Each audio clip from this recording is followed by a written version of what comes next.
Capítulo 3. La corona de espinas.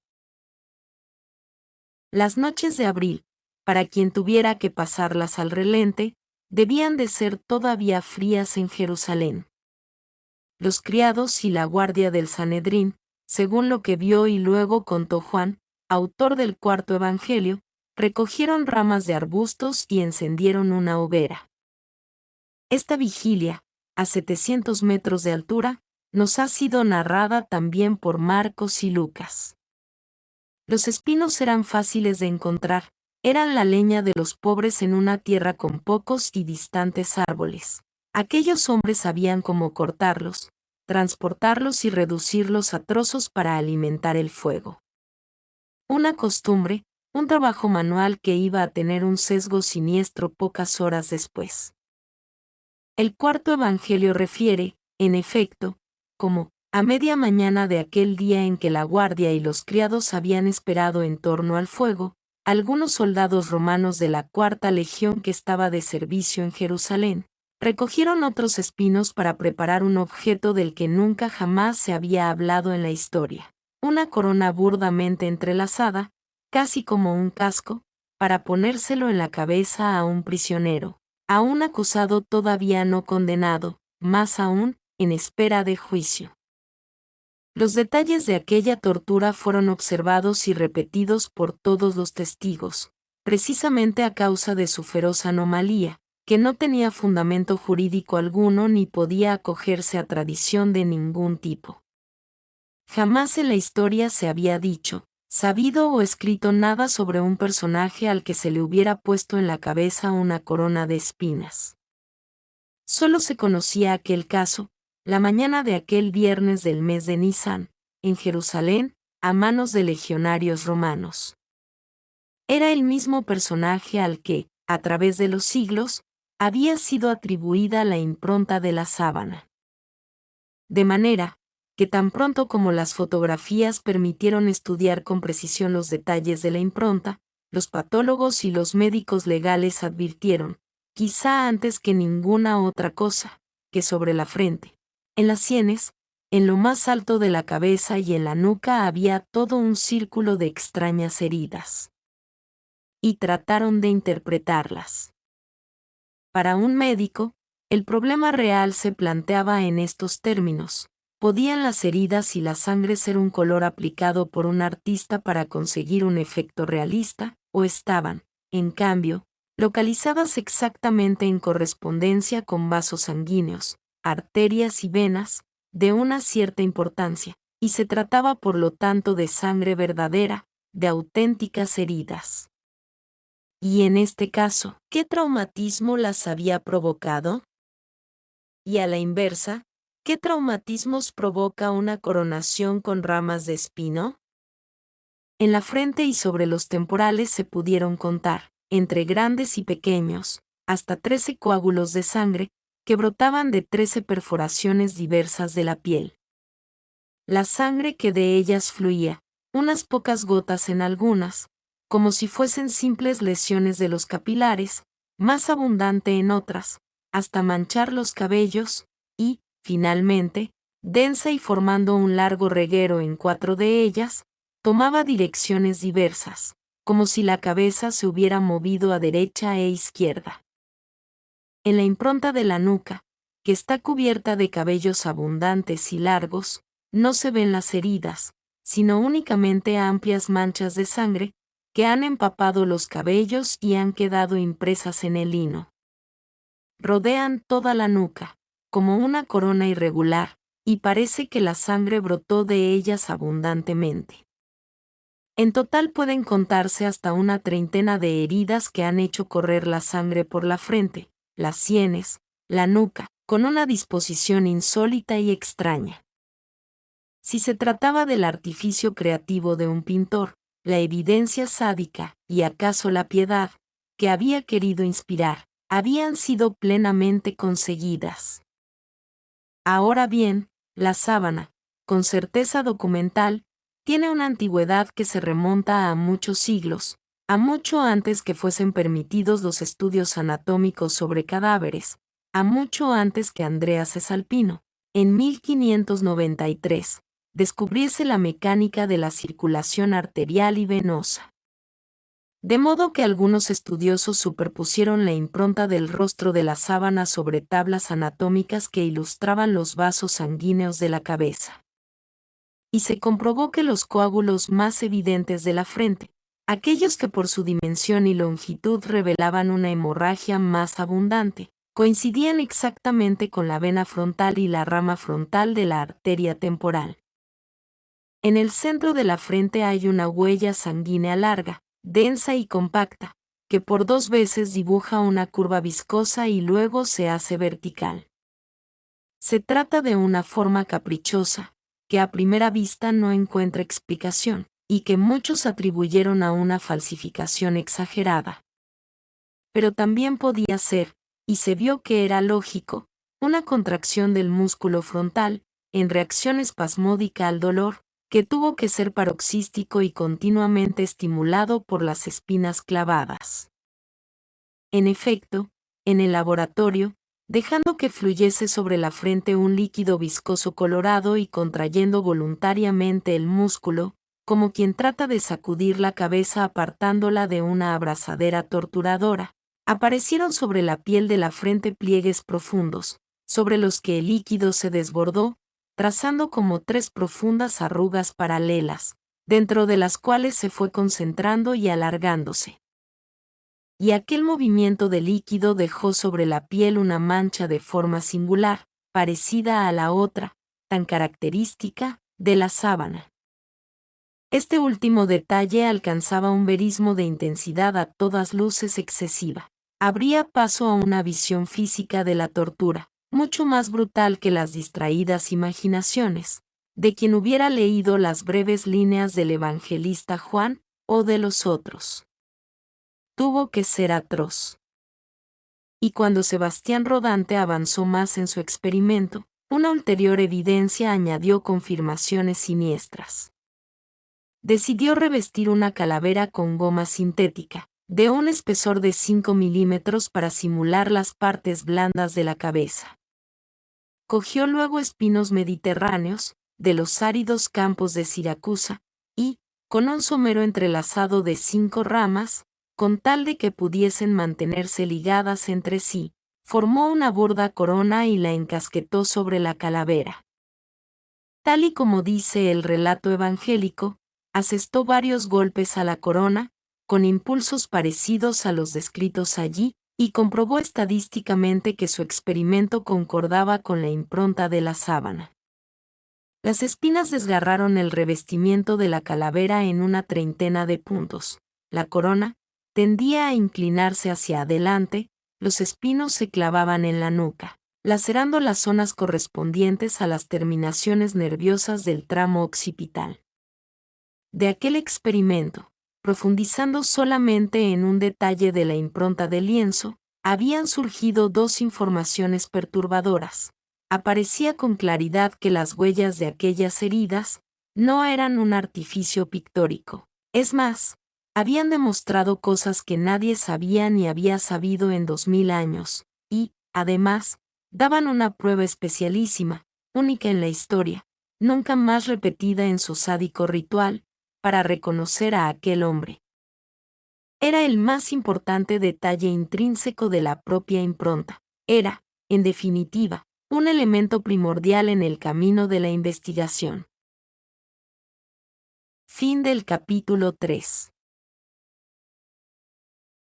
Capítulo 4. Rumbo al planeta desconocido. Las primeras que habían estudiado e interpretado aquellas heridas, largamente, una por una, habían sido las silenciosas clarisas de Chambéry, desde el 15 de abril al 2 de mayo de 1534, mientras de rodillas, preparaban y forraban de nuevo el tejido quemado. Nunca antes de entonces, en la historia conocida de la sábana, había tenido alguien la oportunidad de examinarla tan largamente y tan de cerca, colocada entre las manos, mientras la aguja paciente pasaba y repasaba, con atención y calma inigualables, De aquella admirable relación contemplativa surgió un informe lleno de detalles minuciosísimos, agudos, precisos, que testimonia de cuánta perseverancia y cuán larga costumbre se tiene que disponer para comprender, o empezar a comprender, este objeto tan extraño.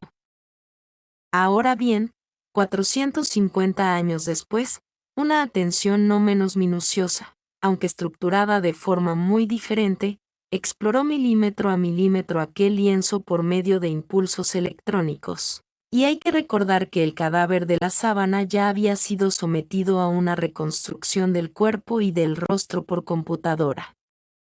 Pero estaba claro que la imagen visible sobre el lino, tan etérea y confusa, tenía que contener muchas otras informaciones aún desconocidas, y que ni siquiera el ojo más atento sería capaz de captar. Hoy, imágenes fotográficas confusas, o distorsionadas, demasiado tenues o técnicamente sucias, pueden ser increíblemente mejoradas, por medio de técnicas computerizadas de lectura, o intensificaciones de la imagen.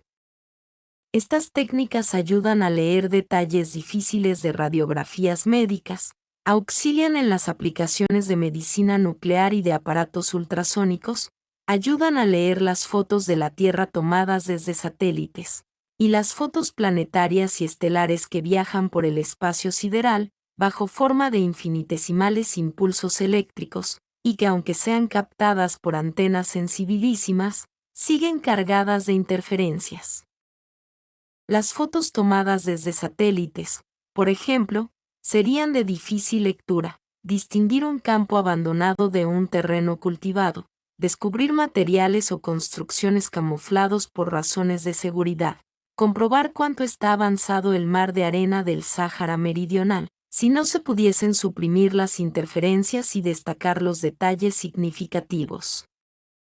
Poder tratar así una imagen sirve de enorme ayuda. Además, porque nuestros ojos y nuestro cerebro se comportan de modo particular, observan los puntos que más interesan y dejan de lado los detalles.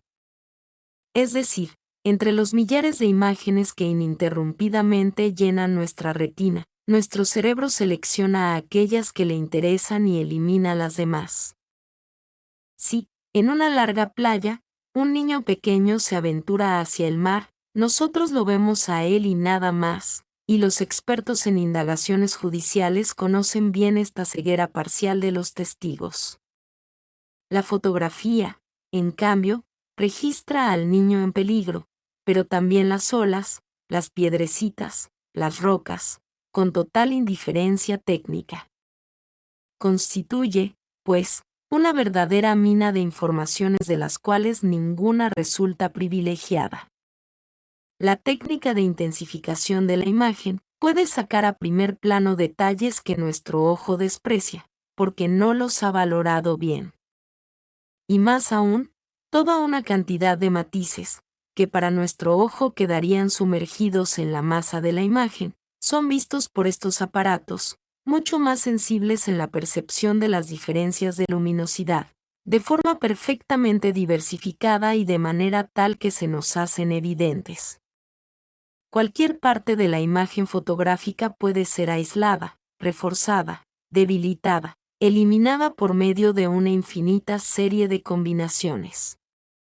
No caben prácticamente límites a la fantasía, ni al afán de investigar del operador.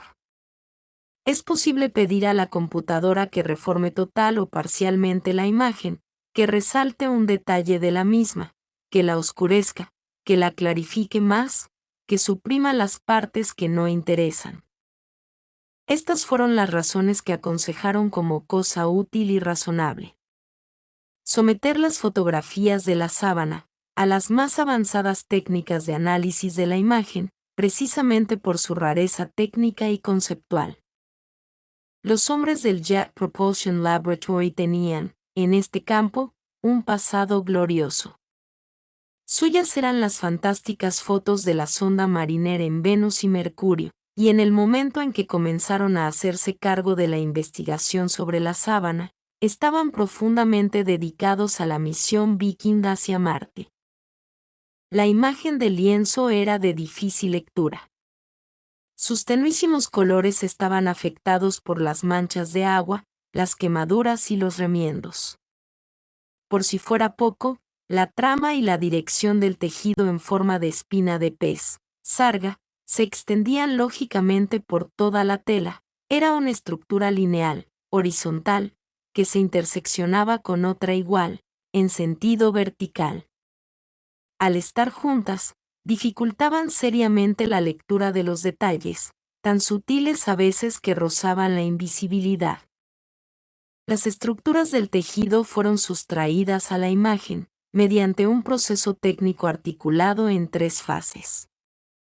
Entonces, surgió un hecho completamente inesperado. La pura y simple imagen, liberada de los obstáculos que presentaba el tejido, apareció estructurada de un modo extrañísimo. Estaba como suavemente posada sobre la tela. Las sombras que constituían el diseño del rostro y del cuerpo no mostraban en su disposición direccionalidad alguna, ni concatenación lógica entre ellas. En el análisis de la imagen, la transformación de Fourier era completamente uniforme.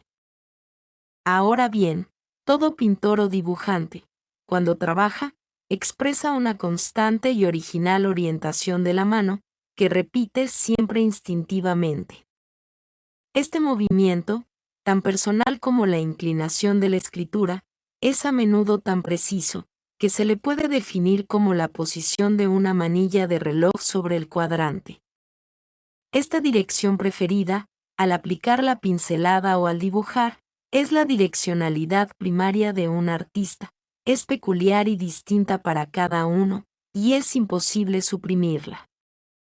Sobre la imagen de la sábana, en cambio, no se veía ninguna frecuencia específica.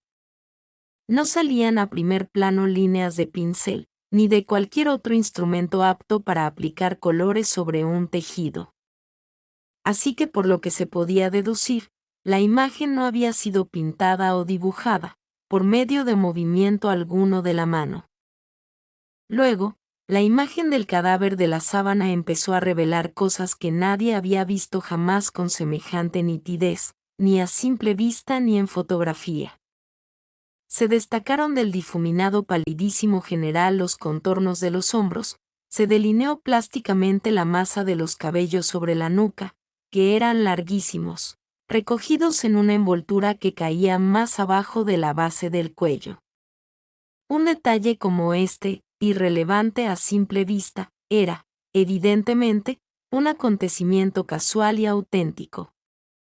Pero aquella desacostumbrada y típica masa de cabellos decía algo más, ofrecía un indicio muy concreto respecto al área geográfica, la cultura, la raza y el momento histórico del personaje.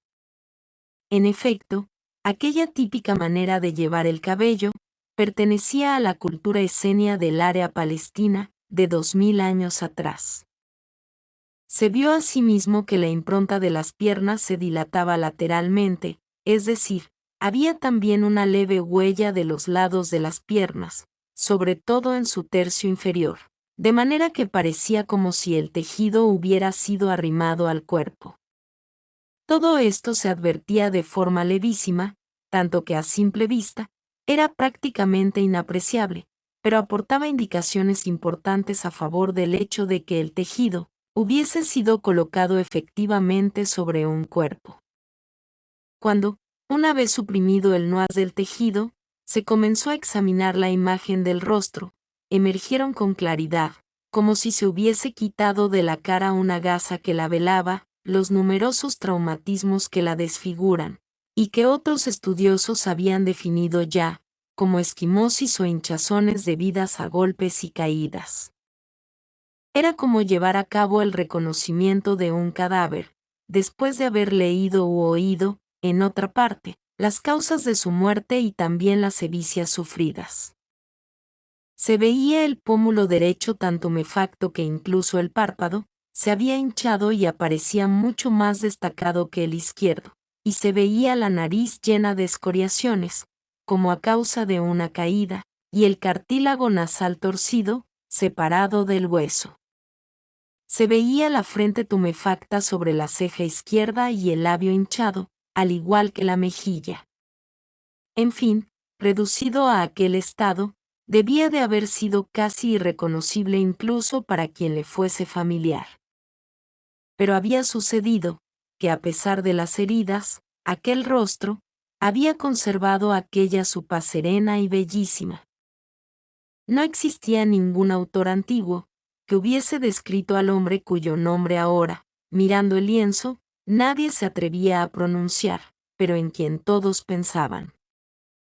Había sobrevivido una célebre página, atribuida a Nicéforo Calliste, y que se decía derivada de otra mucho más antigua, una página sobre la que filólogos e historiadores habían trabajado mucho. Nada sabemos de si había sido interpolada en el texto, manipulada, ampliada, o contenía realmente un núcleo originario auténtico. Fuese como fuese, decía. Un rostro noble y vivaz, con cabellos claros, suavemente ondulados, cejas negras y marcadamente curvadas, ojos azules intensos y penetrantes, con una maravillosa expresión de simpatía. La nariz bastante larga. La barba también casi rubia, pero no muy larga.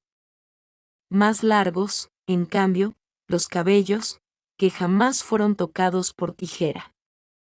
El cuello se inclinaba ligeramente, de manera que jamás presentaba una actitud demasiado áspera o altanera. El rostro, tostado por el sol como grano maduro, era perfectamente proporcionado. Estaba habitualmente un poco inclinado hacia adelante, e irradiaba gravedad y sabiduría, dulzura y bondad, y ausencia del menor sentimiento de ira. Fin del capítulo 4.